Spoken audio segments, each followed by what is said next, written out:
Welcome to the Dental Business Guide podcast.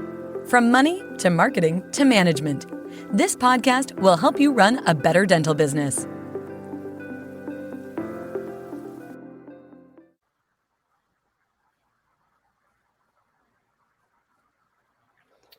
Okay, good evening, everybody, and welcome to this webinar. My name's Aaron, and tonight I've got the joy of talking about understanding your dental practice finances. So why am I talking about this? So let me set the scene firstly. I've been working with dental practices for over 20 years now, and I'm married a dentist meter. We've been running private clinics in London and Surrey for many years, and as well as helping many other dental practices all across the UK with their accounting, finance, tax, all that type of thing for many years. And lots of things, I've seen a lot in my career.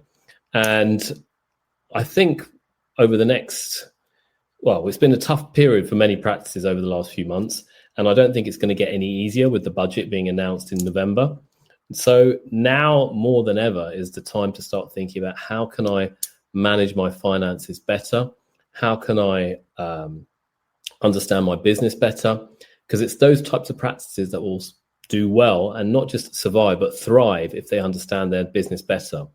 Now, over the last 20 odd years, I've seen practices do pretty well without needing to understand their finances better because costs were low or interest rates were low and wasn't as much competition. But I think in the last few years, things have just got harder and harder for practice owners. And therefore, starting with understanding your finances is absolutely key. And today's session, it's only going to take 25 minutes, half an hour. It's a short session. I'm just going to highlight some of the key aspects of things you need to be doing and understanding and what you should be doing in place in your practice, and understanding some of the key kind of financial statements you need to understand. Now, at Samara, as I said, we deal with literally hundreds of practices across the UK, all shapes and sizes. We deal with large groups, we deal with individual one-man bands, and of course, we also deal with associates. Now, we also deal with practices overseas and help some clients in Canada and now even in the US as well. Now, my kind of background, just to give you a bit of information if you don't know, I'm a chartered accountant, trained with PwC many years ago, went into investment banking and then decided I wanted to have my own business and started off Samara. At the same time, my wife Smita, she started off her dental clinics called the Neem Tree, which is based in Surrey and in London. And over the years, we've had up to 5 clinics. Now she's sold a few, we're down to 2 clinics, all private, always have been private. And they're really a kind of a showcase of how we manage our practices, how we manage our accounting, how we manage our finances, how we manage everything in our practices. Now, we've also learned a lot in the process of doing it, because if what we learn in our practices, we can also share with our clients as well. And tonight is just a little bit of an insight for this. Now, this is the first webinar in a set of series up until, I think, mid to late November, which I'll be doing once a week. Sometimes it'll be me, sometimes it might be a colleague of mine, talking on different subjects around the financial, accounting, commercial aspects and the tax aspects, not necessarily any other aspects, just the financial aspects. That's our real speciality. And I think in these times, this is what people need to understand. So without further ado, let me kind of move on to my first slides. Let me see if I can get this working. Hopefully I can. So that's a bit too small. Let's make it bigger. So the 3 financial statements you can't ignore. So every year you probably have to, if you're a practice owner, you will need to get your set of accounts done. Now, historically, I've seen people leave it to the last minute, send their information in and get their accounts and pay their tax. That's it, or try and pay their tax. Sometimes they don't have the tax. But what we really need to getting into the thinking and the culture of is trying to get this done much earlier. And in fact, do this on a monthly basis. And I'll come on to that a little bit later. But those statements that you create at the year end can also be done monthly. Now, the 3 main statements are the profit and loss, the balance sheet, and the cash flow statement. Now, the P&L or the profit and loss ultimately just shows the income coming in less your expenses. So income could be the fees generated by a practice or by your associates, sales of sundry items, and then any expenses, materials, labs, staff costs, marketing, anything really. Okay, so those are the costs, and that ultimately shows at the end the performance of a business, the profit or a loss in that respect. So that's a simple one, the profit and loss. The second one is the balance sheet. Now, the balance sheet is ultimately a moment in time. It tells you at a moment in time what your assets are, but also what your liabilities are, and how much equity you have in the business. So in this respect, you might say usually a set of accounts might be done until the end of the 31st of March each year. So a balance sheet will be a snapshot of that date showing what your assets are worth, but also who you owe, whether it's the tax man, whether it's kind of trade creditors, whether it's suppliers, whether it's anything else, and also, of course, any loans that you may have taken. So that's a really important thing. It's a snapshot at a particular moment in time. If you did a balance sheet on the 31st of April, that'll be different to the balance sheet on the 31st of March will be different to a balance sheet on the 1st of April, because what's happened, there's been some trading in that day, and that trading would be reflected in the profit and loss, and then that movement in the trading would then be reflected in the balance sheet. Now, you don't need to understand the technical details of that, but I'm just trying to highlight these are the two main kind of financial statements. And then what we have is the cash flow statement. And cash flow statement is ultimately just showing the movement of cash in and out of your business. And in an environment where we're going into now, I think, again, things aren't going to be easy. You need to have a clear picture of what cash is coming into your business, but also what cash is going out of your business. And it's cash that ultimately, or a lack of cash, that ultimately can force a business into real trouble. Because you might be, so for example, you might be doing some dental treatments, and you're charging or you're invoicing the client, but your clients haven't paid you. So you've invoiced it, so the sales would be reflected in the profit and loss account. But since you haven't got the cash isn't coming into the business. So you've got no actual cash coming in, yet you've still got to pay cash out for labs, for staff, for everything. So it's important that you then have a real grasp of what your cash coming in and cash coming out, because when you have no cash coming, if your position is negative, that's when you start feeling, oh my God, I need to sell something, or I need to get some short-term finance, or I need to get an overdraft, that type of thing. So if you can predict your cash flow over a 12-month period, or the next 12 months ahead of you, that would help you manage your business much, much better, and also help you kind of be in a much better position, because it's not a loss-making business that will close your business down. Eventually, a loss-making business probably would, but it's a lack of cash in your business that would ultimately close your business down. So it's so important to be on top of that. And the cash flow statement is something that we always recommend clients to prepare, perhaps each year, and update it as they're going, and keep an eye on where the cash is going in and out of the business. So you can see here, this is just another kind of another way to show it, really, in very simple terms. The P&L shows the revenues, expenses, net income for the period, the balance sheet, the assets, liabilities, and your equity in the business, and the cash flow tracks cash flow from investing and financing.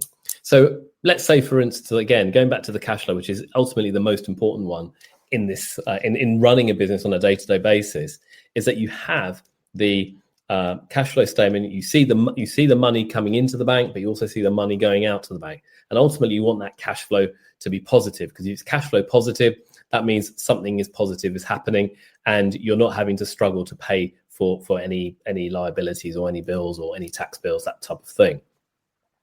So, and in an ideal world, the profit and loss account would probably look like a cash flow statement, because ideally, when you do your work, you get the cash in, and when you do the pay the expenses, you go the cash out. So it might happen in the same month, but we know we don't live in an ideal world. But cash flow is the key to this whole thingy.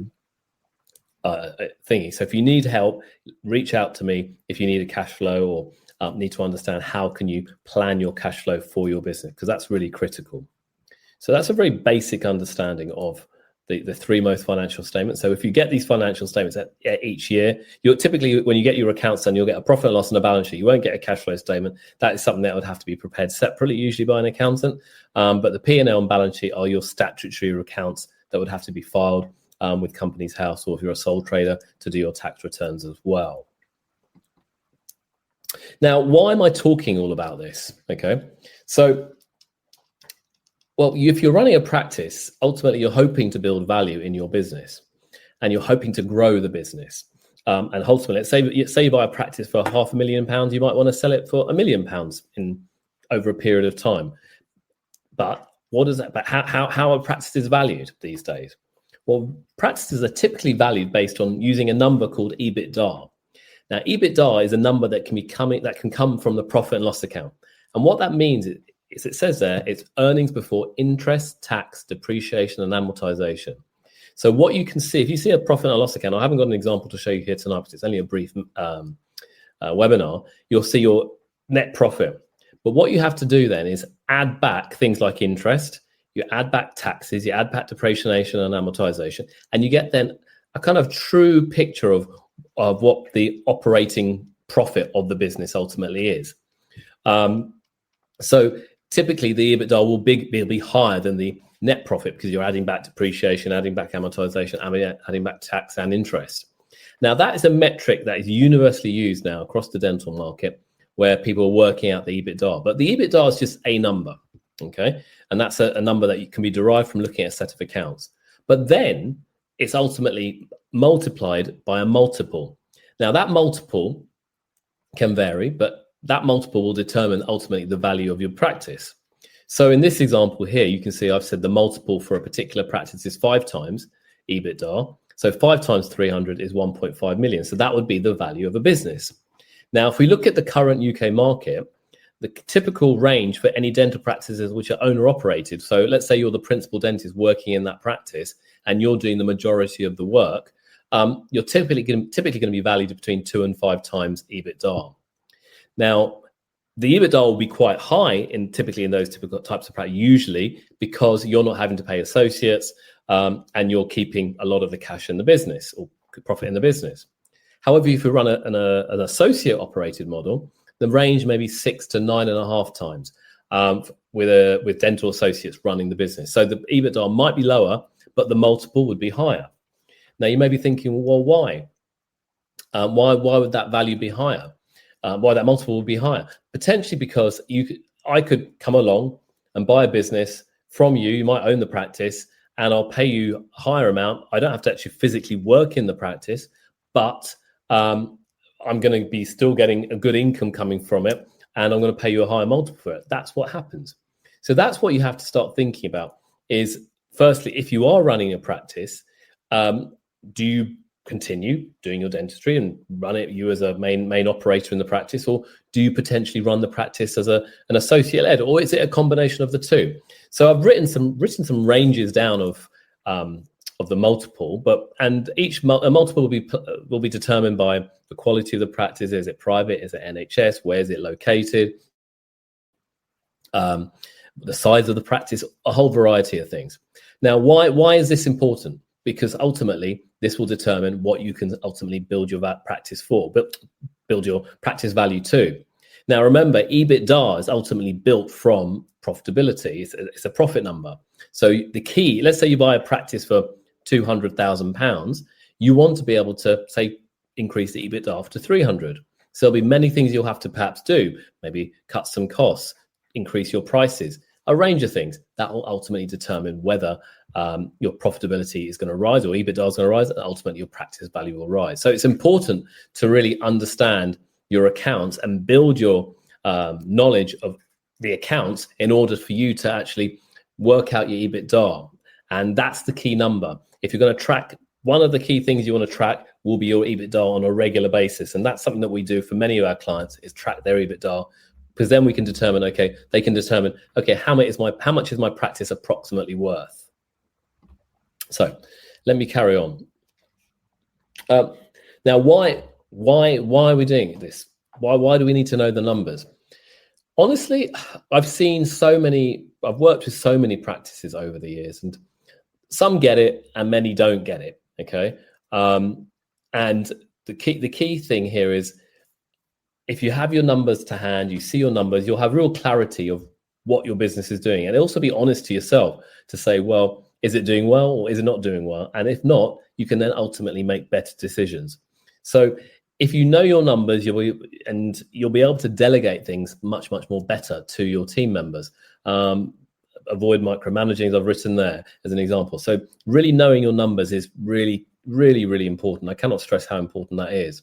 It'll make, as I said, if you're making proactive decisions, you'll be able to make better decisions through the data, and then ultimately determine, okay, we've done well this year. We can afford then to invest in some new equipment or do some redecorating or add another surgery, whatever it may be. It'll help reduce the anxiety, and ultimately it'll help you plan your business much better. So having the numbers, having the data is honestly the key thing in this whole process.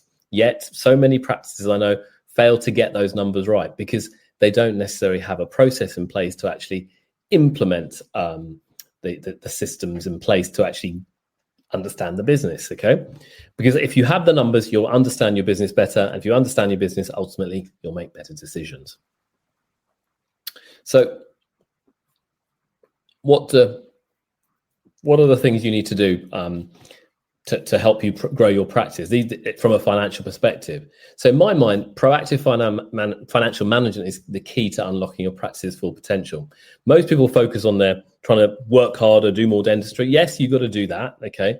But sometimes it's taking a step back and making a real strategic decision to understand the numbers and understand the business can make a massive difference. So a great example would be, we work with clients where we sometimes see their pricing. They're working so hard doing their services, providing their dentistry, working very hard each day. But if they took a step back, they could look at and understood their numbers better. They could say, well, if I increase my pricings of certain items more by, let's say, 5% or 10%, suddenly I'll have a lot more income coming in whilst I don't have to work as hard, as an example. So it's important to understand your numbers in the first place. So first job I would, if you're not already, is each day just in the culture of the business is get a look at the daily transactions each day. Verify all your patient transactions and deposits against any practice management software for accuracy. So I know if you use Dentally or Software of Excellence, that can happen automatically. That happens in a kind of caching up. Then at the end of the month, each month, you need to get that P&L done. Okay, you need to have the profit and loss done. You can get a balance sheet done, and you can also prepare some forward-looking cash flow statements to actually spot the trends. Now, the way we do that with our clients is we do lots of automation. We ask clients to scan their information in. It comes to us. Our team does the bookkeeping using Xero. Then we're using Xero. We bookkeep it. We can then provide the accounts to our clients by the end of within a few days of the end of the month. So then they can have a team meeting and then start making decisions. And we provide that data to them to make the better decisions. So the key here is having a system in place. And if you don't have a system in place, we can certainly help you do that.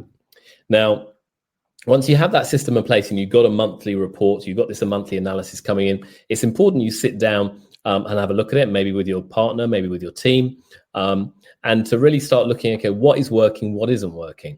Where do we change things? Where can we cut our costs? Where can we increase our prices? What kind of treatments should we be doing?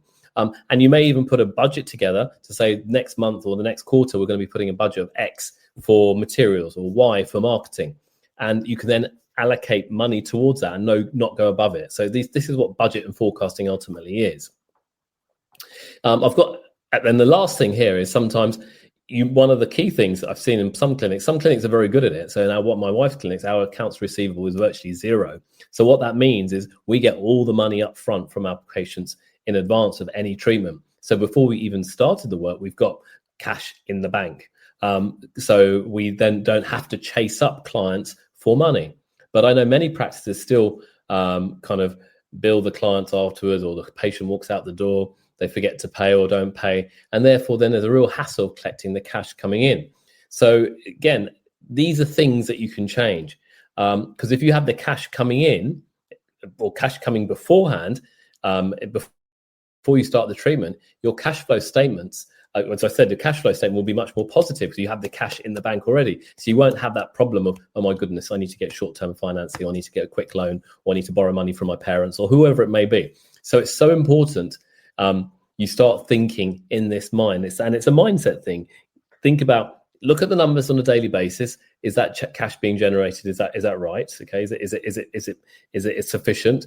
Then you do the monthly P&L, because once you get the monthly P&L, you can then start doing other more fancy kind of analysis. And we're not going to go into that today, but you can do more fancy analysis looking at the hourly rates of dentists, or the percentage of lab costs as a material, as a percentage of turnover. And these are trends that we would always look at to say, okay, that's working, that's not working, and that then helps you make better decisions. So let me move on. So I've mentioned this already, but I will kind of go into a bit more detail. So key tools for your practice, you want to be doing monthly bookkeeping. And we as a firm are a Xero Gold partner, and we help practices implement Xero. We help do all the bookkeeping. So information comes in from the clients, they scan it in, it comes into a product called HubDoc, which is a Xero product.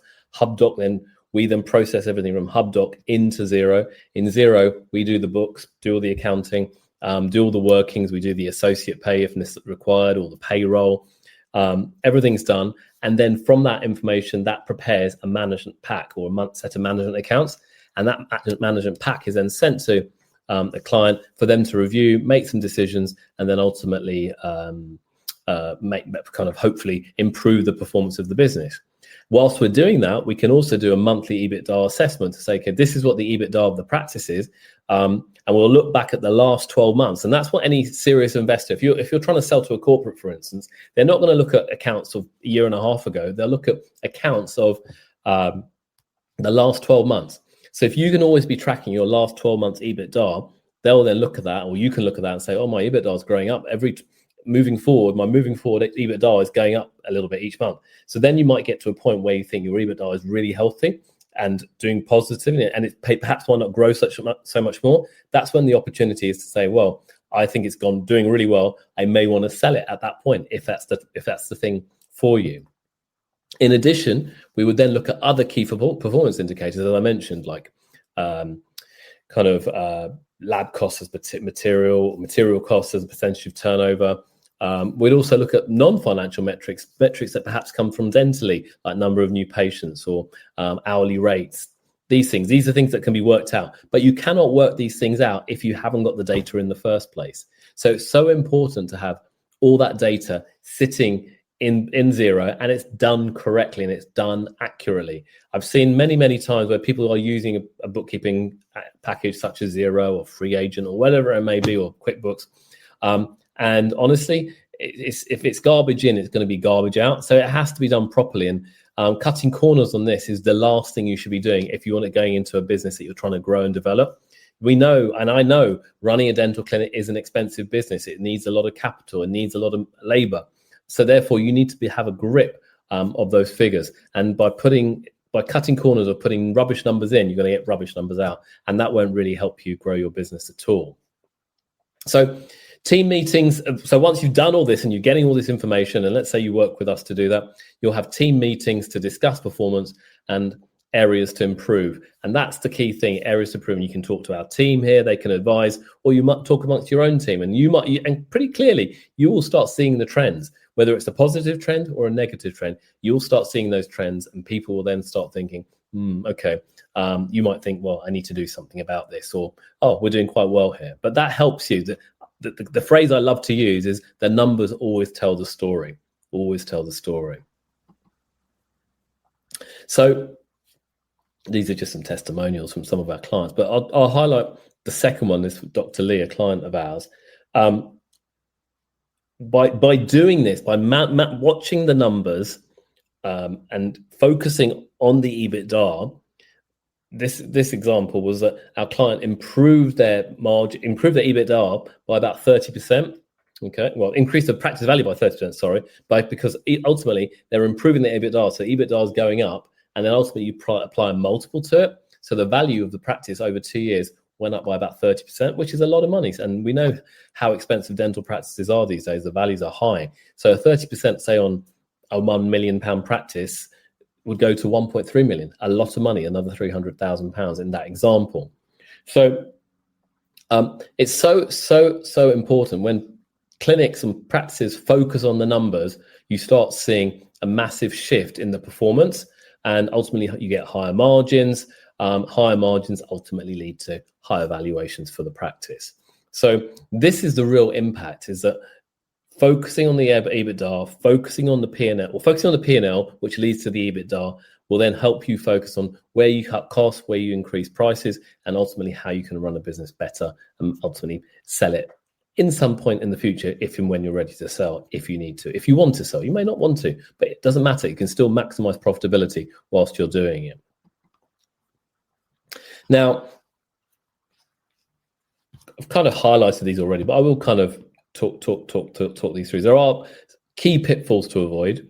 Don't do this. Don't put your head in the sand. I've seen too many practice owners who may be struggling, and then they put their head in the sand and they kind of just focus on the work, and they get worse and they get into a real kind of negative spiral. And sadly, I've seen practices go out of business, and people kind of their relationships with their partners go down the toilet because they haven't really focused on understanding the business and understanding the numbers. And that is really key to the whole thing. If you understand the numbers, you'll make better decisions, you'll run a better business, your team will be happier, you will be happier, and ultimately everything will be happier, and you'll be able to take more money out of the business. Now, what I've seen, again, is that sometimes the practices aren't doing too badly. They might be doing quite well, but many practices ultimately struggle is because many of the owners take too much money out of their practice, mainly to support a lifestyle perhaps they can't afford. They have the big houses, the big cars, the big holidays. Yes, you can have all that, but only if the business is actually generating that money. And there's no point taking another loan out and another loan out and another loan out just to finance that lifestyle. Eventually it catches up with you. So you need to really be very careful. And I've seen it with many dentists, particularly younger dentists, where they get caught up in the emotion of, we need to have that bigger car or bigger house or whatever. Ignore the rubbish, okay? Don't worry about what your friends or peers are doing. Just focus on your numbers. So it's key to have that weak, to know your numbers and not have a weak system. So really, if you haven't got a good financial system in place or process in place, so you know the numbers accurately and on time, then you need to kind of give me a shout or my team a shout. In addition, another pitfall to avoid is labor costs. It's very easy to hire another team member to think, okay, that will solve the problem. But quite often or not, that just adds more labor, more costs, and ultimately squeezes your margins. So you've got to be thinking about who you're hiring, what's their capability, what can they do, how can they add value to the business. If you're hiring people just to kind of fill in gaps, I've seen it before, and I've seen it even in my wife's clinics many years ago, which is hiring people to fill a gap, but that person was very average and this cost us more money than anything. You've got to absolutely change that and do that. And then also, I know many people just focus on production. They look at the turnover or the money coming into the bank account or into the cash into the bank account and the number that comes, the daily kind of collections at the end of the day. But they don't really focus on the other KPIs, the financials, as I said, the turnover, the profitability, the other KPIs such as lab costs and material costs and staff costs as a percentage of turnover. And then they don't even look at things like non-financial data, like marketing numbers, like new patients per month or where those patients are coming from. So you definitely need to set up systems in place, not just to track your financial, but the non-financial bits as well. And then at the same time, many people just use a very kind of generic advice from an accountant or so their dad or uncle who's an accountant who might be an accountant, but they have no idea about dental stuff.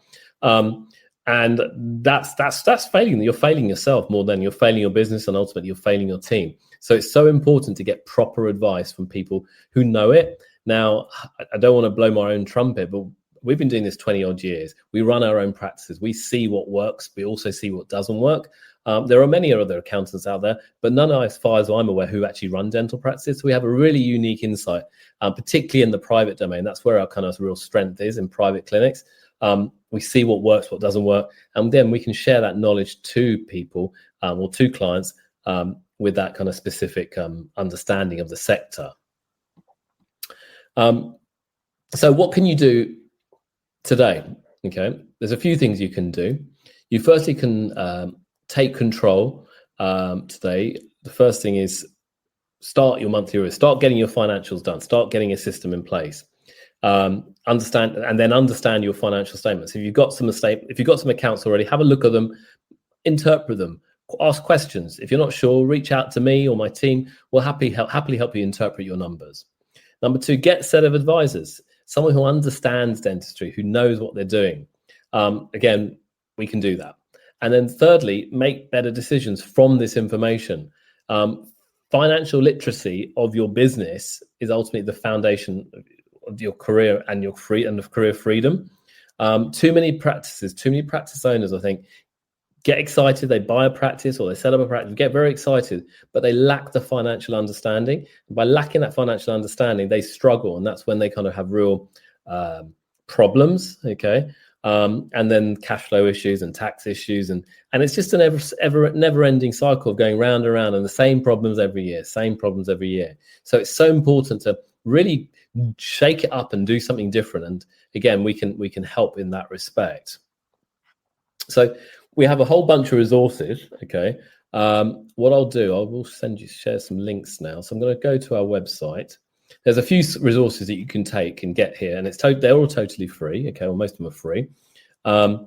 We have our learning center. So if I go to our website, let me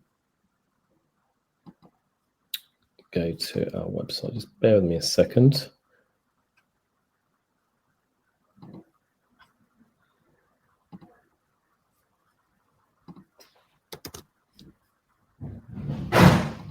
So I've just sent a link to our learning center. On our learning center is a whole load of information on finance, accounting, marketing, all those types of things. Okay, and I can share that. I will also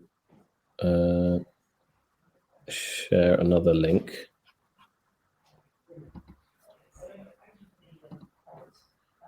We've got also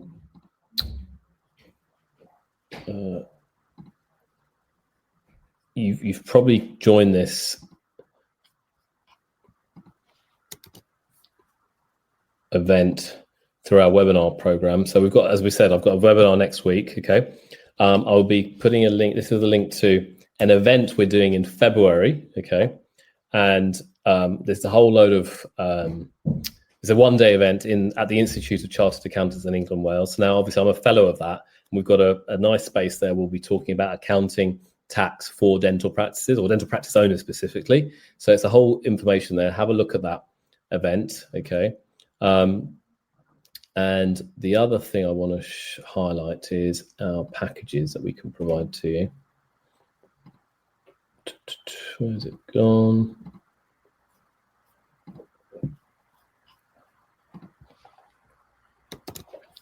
So here, I've sent a link to our dental practice packages, okay? And these are the packages we do for all our practice owners. Now, let me just see if I can share my screen. Bear with me a second.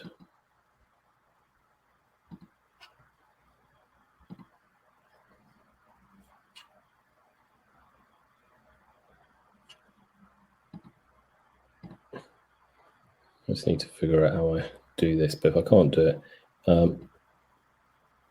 that's not it. Okay, well, I can't do that today, I don't think. But what I can do is I can share my screen.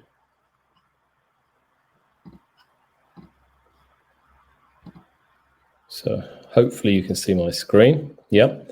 Now this is the packages for dental practice owners. As you can see, we have a basic package, a kickstart package, it's called, a grow package, and an expand package. And as you can see, these are the things that we typically do.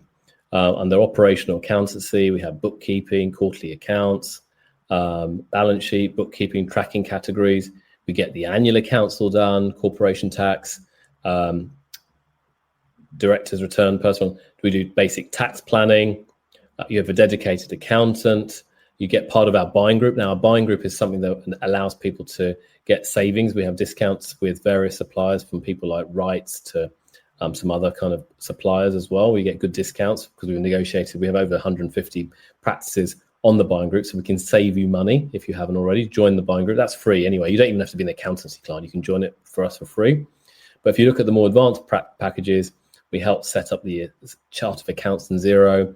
Basically, we do everything, okay? And if you're a group here, we can do it for multiple practices and consolidate all the information and do all the company secretarial work.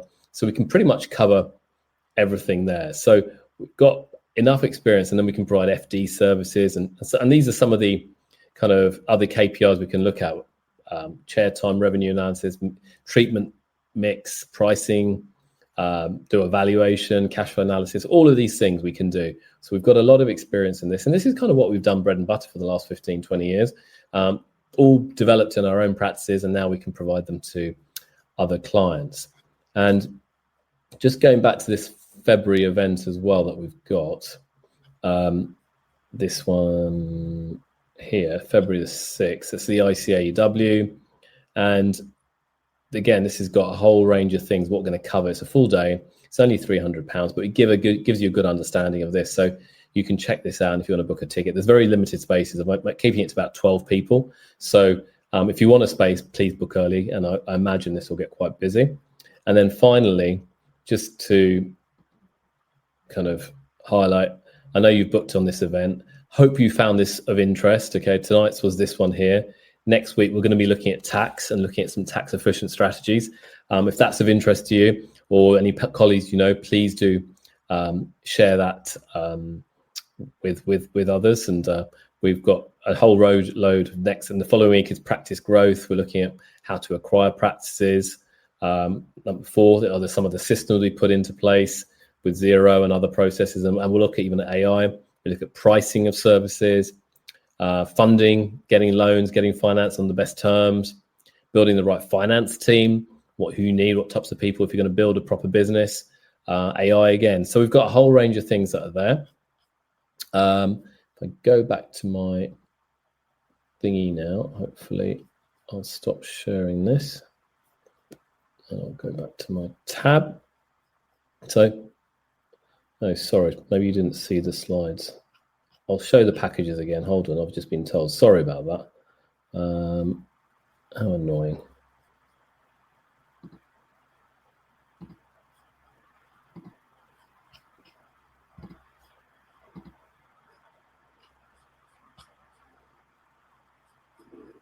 I'm not sure why it's not showing.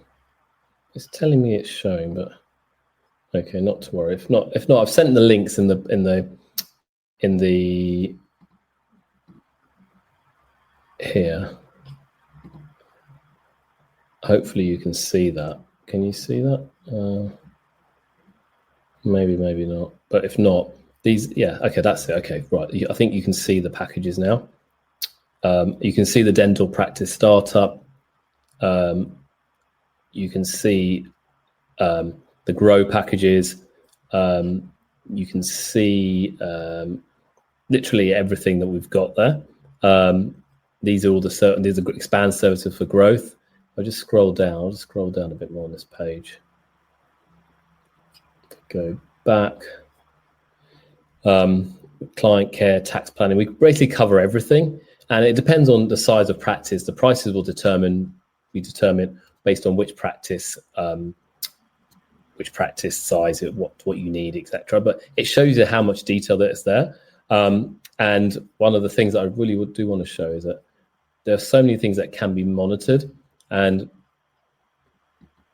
you can see here, we can do chair time, revenue, treatment mix, pricing, practice valuation, cash flow, profit per clinician, which is always popular. Basically, we've seen quite often where some associates are making money, which associates are losing money in a practice, these types of things.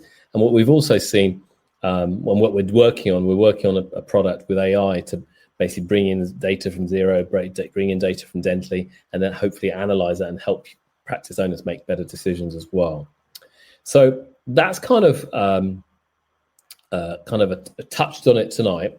I welcome any questions if anyone has any questions tonight. I appreciate I've gone a bit longer than I anticipated, but if you've got any questions, please do reach out, or you can ask me a question here.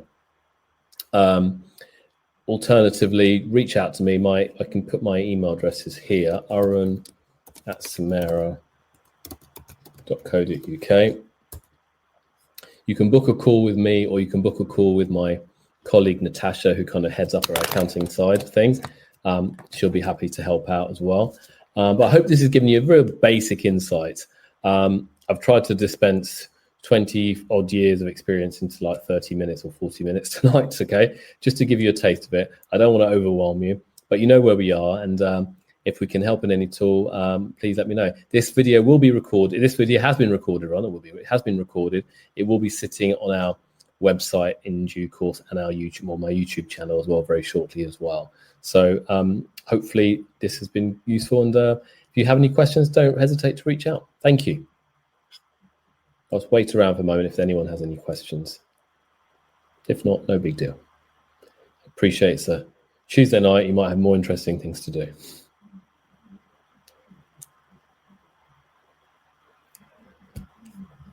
Okay. Thank you very much.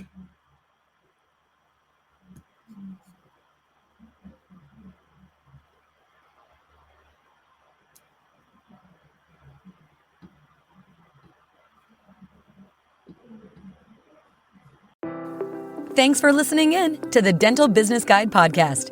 We welcome your feedback, and if you're enjoying it, please let your friends know too. Until the next time on the Dental Business Guide podcast.